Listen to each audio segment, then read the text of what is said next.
ಮಸ್ಕಿ ಖೋ ಖೋ ಕ್ರೀಡೆಯ ಕೀರ್ತಿಯನ್ನ ಹೆಚ್ಚಿಸುತ್ತಿರುವ ಅಭಿನಂದನ್ ಸ್ಫೂರ್ತಿಧಾಮದ ಮಕ್ಕಳು. ಹೌದು, ಮಸ್ಕಿಯಲ್ಲಿ ನಡೆದಂತಹ ಎ ವಲಯದ ವಲಯ ಮಟ್ಟದ ಕ್ರೀಡಾಕೂಟದಲ್ಲಿ ಹಲವಾರು ಹಿರಿಯ ಪ್ರಾಥಮಿಕ ಶಾಲೆಗಳ ವಿದ್ಯಾರ್ಥಿಗಳು ವಿವಿಧ ಕ್ರೀಡೆಗಳಲ್ಲಿ ಭಾಗವಹಿಸಿದ್ರು. ಅವುಗಳಲ್ಲಿ ಗುಂಪು ಆಟಗಳಾದ ಖೋ ಖೋ, ವಾಲಿಬಾಲ್, ಥ್ರೋಬಾಲ್, ಕಬಡ್ಡಿ ಆಟಗಳಲ್ಲಿ ಬಾಲಕರು ಮತ್ತು ಬಾಲಕಿಯರು ಅತ್ಯುತ್ತಮವಾದ ರೀತಿಯಲ್ಲಿ ಭಾಗವಹಿಸಿ ಕ್ರೀಡಾ ಉತ್ಸಾಹವನ್ನ ಮೆರೆದ್ರು. ಇವುಗಳಲ್ಲಿ ವಿಶೇಷವಾಗಿ ಸರಕಾರಿ ಹಿರಿಯ ಪ್ರಾಥಮಿಕ ಕೇಂದ್ರ ಶಾಲೆಯನ್ನ ಪ್ರತಿನಿಧಿಸಿರುವ ಅಭಿನಂದನ್ ಸ್ಫೂರ್ತಿಧಾಮದ ಮಕ್ಕಳು ಖೋ ಖೋದಲ್ಲಿ ಅತ್ಯುತ್ತಮ ಪ್ರತಿಭೆಯನ್ನ ತೋರಿಸಿದ್ದಾರೆ.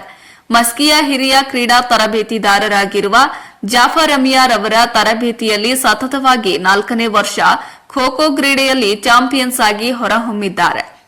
ಈ ಬಗ್ಗೆ ಮಕ್ಕಳ ಕ್ರೀಡಾ ಮನೋಭಾವ ಹಾಗೂ ಕ್ರೀಡಾ ಕೌಶಲ್ಯದ ಬಗ್ಗೆ ಮಸ್ಕಿಯ ಸಿಆರ್ಪಿ ಆಗಿರುವ ರಾಮಸ್ವಾಮಿ ತಡಕಲ್ ರವರು ಮಾತನಾಡಿದ್ದು, ಅಭಿನಂದನ್ ಸ್ಫೂರ್ತಿಧಾಮದ ಮಕ್ಕಳು ಖೋ ಖೋ ಕ್ರೀಡೆಯಲ್ಲಿ ಅತ್ಯುತ್ತಮವಾದ ಪ್ರದರ್ಶನ ನೀಡಿ ಪ್ರಶಸ್ತಿಯ ಜೊತೆಗೆ ಜನರ ಮನಸ್ಸನ್ನ ಗೆಲ್ಲುವಲ್ಲಿ ಯಶಸ್ವಿಯಾಗಿದ್ದಾರೆ.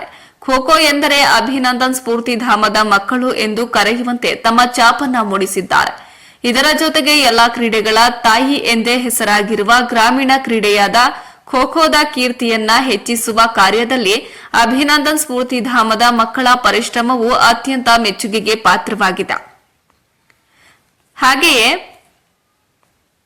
ಅವರಿಗೆ ತರಬೇತಿ ನೀಡುತ್ತಿರುವ ಜಾಫರ್ ಅಮಿಯಾ ಸರ್ ಮತ್ತು ಮಕ್ಕಳಿಗೆ ಸೌಲಭ್ಯಗಳನ್ನು ಕೊಟ್ಟು ಸಲಹುತ್ತಿರುವ ರಾಮಣ್ಣ ಹಂಪರಗುಂದಿಯವರ ಪರಿಶ್ರಮವೂ ಸಹ ಬಹಳ ಶ್ಲಾಘನೀಯವಾಗಿದೆ ಎಂದು ಹರುಷ ವ್ಯಕ್ತಪಡಿಸಿದ್ರು. ವರದಿ ವಿರೂಪಾಕ್ಷಯ್ಯ ಸ್ವಾಮಿ, ಸಾಲಿಮಠ, ಅಂತರಗಂಗೆ, ಪ್ರಜಾಪವರ್ ಟಿವಿ, ಮಸ್ಕಿ.